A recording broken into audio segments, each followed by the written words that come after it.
Savā dzīvē visu esmu izdomājusi pati, pat tevi. Nāc, mīļais, nāc manā izdomātajā dzīvē, to man ir daudz. Vienu no tām man pieder milzīgi liels dzīvoklis. Bet iesim, es tev visu pastāstīšu. Tu zini, man ir 5 vīri, jā. Rūpīgais, maigais, stingrais, žēlais un kašķīgais.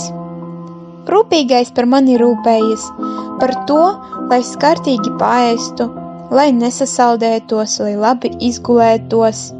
Maigais mani apčubina, apģērb, izģērb, pirms gulēt iešanas nodzied kādu šūpuļdziesmu, uzsec otru seglu. Stingrais ir stingrs, viņš runā ar mani reti, un tas nav patīkami.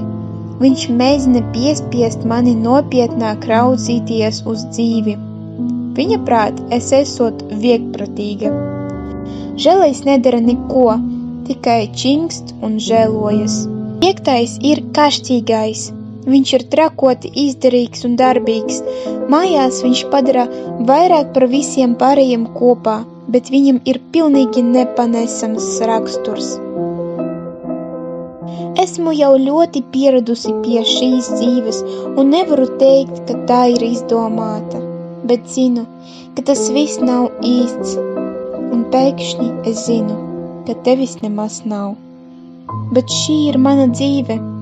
Es ceru, ka esmu to izdomājusi.